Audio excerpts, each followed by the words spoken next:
Хүүхдүүд насан туршидтын адил тодорхой эрхтэй, хүүхдийн эрхийг насан туршидтын эрхтэй адил хүндлэх ёстойг дэлхийн нийт хүлээн зөвшөөрч, хүүхдийн эрхийн тухай конвенцаар баталгаажуулсан.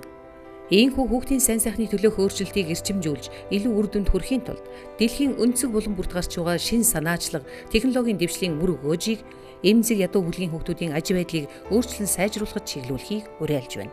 2015 оны дэлхийн хүүхдийн аж байдлын тайлан ирээдүйг шинээр эргэцүүлэх нь хүүхдийн төлөөх инновац гэсэн сэдвийн дор анх удаа цахим хэлбэрээр төгж байгаамаа. Энэхүү цахим хуудсанд хүүхдийн төлөөх шин санаа, мөн хүүхдүүд өөрсдөө хэрхэн шинийг санаачлагчд болж байгааг нийтэлсэн юм. Бүгд найрамдах Хятад улсын Авлах ангийн сурагч Натаниэл Кристенсен, Кэм Чоу, Люк Шустер нар харааны бэрхшээлтэй хүмүүстэй зориулан Sen iPad хайлтын програм зохион бүтээжээ. Тэдний энэхүү програм хангамжийг хямд төсөр, бага хүчлэлтэй төхөөрөмжөнд ашиглах боломжтой юм. Бүтээлийн тэд зөөврийн компьютерийн камерт түшиглэн хийсэн байна. Зимбабве улсын Devtronics компанийн захирал Тендека Кацига сонсголын аппаратны дахин цэнгэлдэг зайг зохион бүтээжээ. Байнгын цахилгаан эрчим хүчээр хангагдаагүй орон нутагт амьдардаг сонсголын бэрхшээлтэй хүүхдүүдэд зориулсан энэ зайг нар болон тасалгааны гэрэл мөн гар утсаараа ч цэнгэлж болох юм.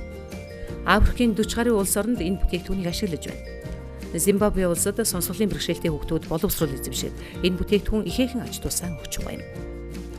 Нигери улсын Ахлах ангийн сурагч Абиола Акинделе, Зайнаб Белло, Азиболо Дурайна, Олуватоин Фанлик нар эрчим хүчээр бүрэн хангагдаагүй нутгийн иргэдэд зориулж хямд төсөр аюулгүй эрчим хүчний их үүсвэрийн нэг болох шээсээр ажилладаг генератор зохион бүтээжээ. Тэд бүтээлээ 2012 оны Maker Faire Африка үзэсгэлэнд танилцуулж хүмүүсээс өндөр үнэлгээ авчээ.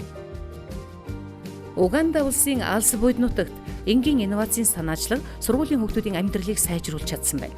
Энэ нутагт сургуулийнхаа галтгооны 100%-ыг ажилуулахын тулд сурагчид хичээлдээ түлээ түүж ирэх даалгавартай байжээ.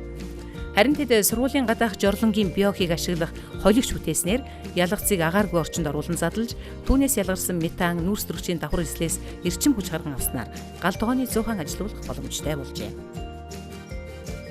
Монгол улсын залуу зохион бүтээгч Зол Баяр 12 настай дүүгийнхээ хамтаар бага насны хүүхдэд хогийн савнд хийх зөв дадал хэвшил олгох зорилгоор хөгжилтэй хогийн сав санаачлан бүтээжээ. Бага насны хүүхэд хогоо хаяхаар хогийн савны тагийг нээхэд хөгжилтэй ая дуугарч хүүхдүүдэд сургаалын болон баяр талархлын үг хэлдэг. Энэ нь хүүхдийн хүмүүжлэлдэж чухал ачаал дуталтай юм. Энэ онд дэлхийд даяар хүүхдийн эрхийн тухай конвенцийн 26 жилийн ойг тэмдэглэж байгаатай холбогдуулан дэлхийн хүүхдүүдийн аж байдлыг сайжруулж, ядуу зүдүү хүүхдүүдэд байнга тулгамддаг бэрхшээлийг шийдэх асуудлыг шин соргогоор шийдэмгий эргэцүүлж тунгаахыг дэлхийн нийтэд уриалж байна. Ирээдүйг шинээр эргэцүүлье. Хүүхдийн төлөөх инновацийг бий болгоцгоё.